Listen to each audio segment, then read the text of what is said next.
What is going on, guys? Welcome back. In today's video we're going to learn how and why to use Makefiles when coding in C. So let us get right into it. It's not a game, it's a rich thing.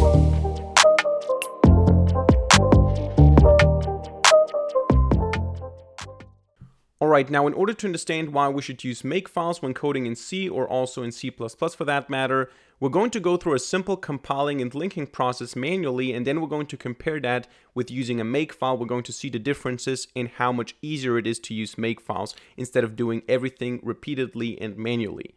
And for that, we're going to start by creating a simple header file first. We're going to say functions.h is going to be our first file, and in here we're just going to define a simple function that returns a constant character pointer. Let me just zoom in a little bit. So const char pointer get message will be the function here, just a basic function that returns the string hello world. Nothing too fancy here, nothing too important, just a simple function like that. This is our header file that we will use now in another C file. So we're going to open up here a new file. We're going to create a file hello.c, and the hello.c file will now include stdioh, and it will also include functions.h, the file that we just created with the function. And here we're going to create a function hello, a void function, so no return value, and this function will call printf %s\n, and what we're going to print is the result of get message from the function's header file. So that's the idea here. And now we're going to create a third file. We're going to say that this is now main.c, and main.c we will just say has main function, and this main function will call hello, and it will return 0, and that's it. So hello, as you can see, is not defined, so we have to link main.c to hello.c, and hello.c uses functions.h, so we need to go through the process of linking and compiling and so on. So we're going to close all of this now. You can see we have hello c, main c, and functions.h, and what we would have to do now, let me just zoom out a little bit here, is we would have to call gcc. So we say, for example, gcc, and then we can use certain flags, for example, to allow for implicit function declarations, whatever. So we can say here, for example, WNO, I think this stands for no warnings when it comes to implicit function declaration. This is a tag that we can use in the compilation. And we want to also say -c, and we want to compile main.c. So this is done now. We can see we have a main.o file. Then I can go and say the same thing here has to be done with hello.c. So now we also have a hello.o file, and now I would have to combine those together. So I would have to say gcc, again with the same thing here, I think, declaration, and then main.c, main.o, sorry, hello.o -o, and then I could say final for my final software. Then I say change mode plus x on final, even though I'm not sure if that's even necessary, but then I can call this. You can see hello world is the result. Very simple. Actually, I see right now that we have 2 line breaks, so I think in the hello.c file we have to remove the line break here.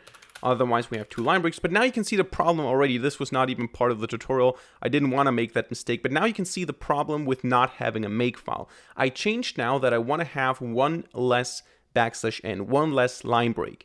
And in order to now have this in my final file here, I need to compile again. First of all, I go up here with the arrow keys. I have to find the main compilation, which is this one here. I have to run this. Then I have to run...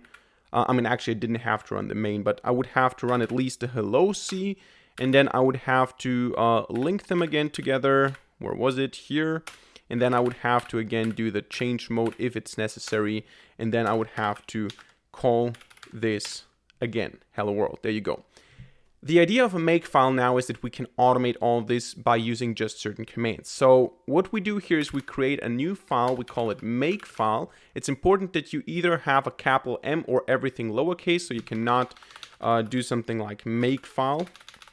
It has to be either Makefile like this or with a lowercase m. And then you can also see that Vim recognizes this as a Makefile. And then we can start defining certain things here. For example, first of all, we might want to define our flags for compilation, the C flags. So we're going to create here a variable C flags, and our tag was WNO implicit function declaration. This is a tag that we want to use all the time. And now we can specify certain keywords for compilation. For example, I can say I want to have the target main.o being produced. This target requires the file main.c, and the command that I want to execute is gcc, then with the flags that I have, with C flags.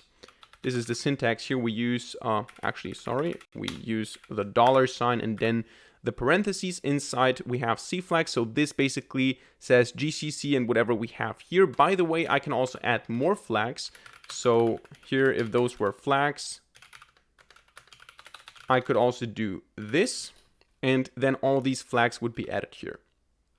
But in this case, we only want to have one flag, gcc this flag, and then what I would want to do is I want to say -c main.c, and this would then produce main.o. Now I can copy this, and I can say, okay, the same thing should happen for hello C,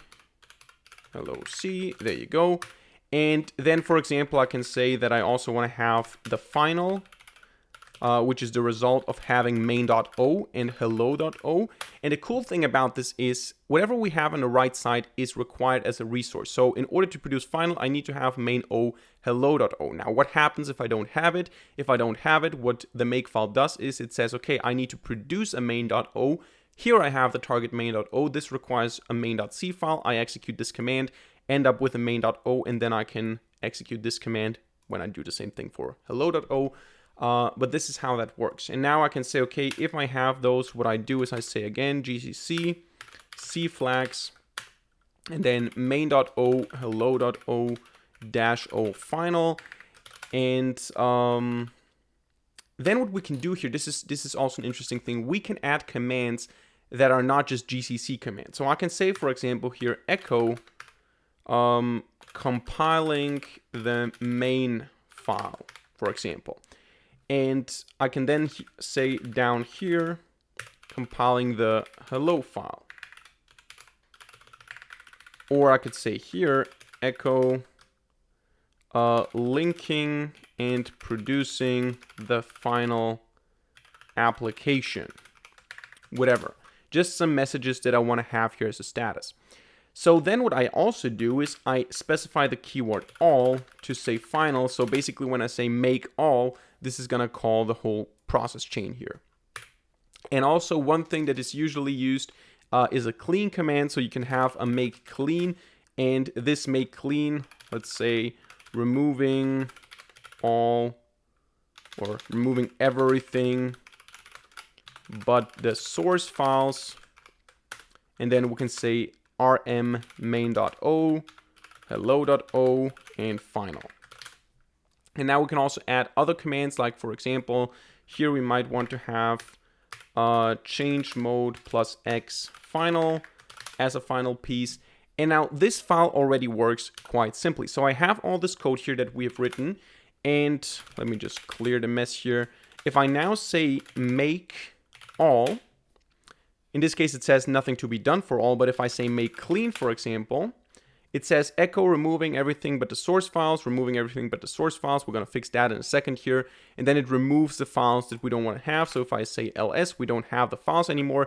Now I can say make all, and you can see all these commands being executed. Now, if I press ls, you can see I have the final here as well, and I can execute it saying hello world here. Now, one more thing I want to show you is if we want to have commands that we don't want to print, like all the echoes, we want to print the message, but we don't want to print that this command is being executed. If we add an add in front of those, so also change mode, for example, if we add this add symbol here, these commands will still be executed, but we won't see the line that executes them. So if you noticed, when I say make clean, for example, it shows me every command that is executed. So make all, it shows me all the commands that are being executed here. If I don't want to see a command, if I want to hide a command like this one here, I can just add an at in front of it. And if I say make clean now, you can see everything is removed, but the rm command is not shown. So this is a matter of taste. Usually for those commands, I would recommend showing them, but for the echoes, for example, you don't need to see the message twice.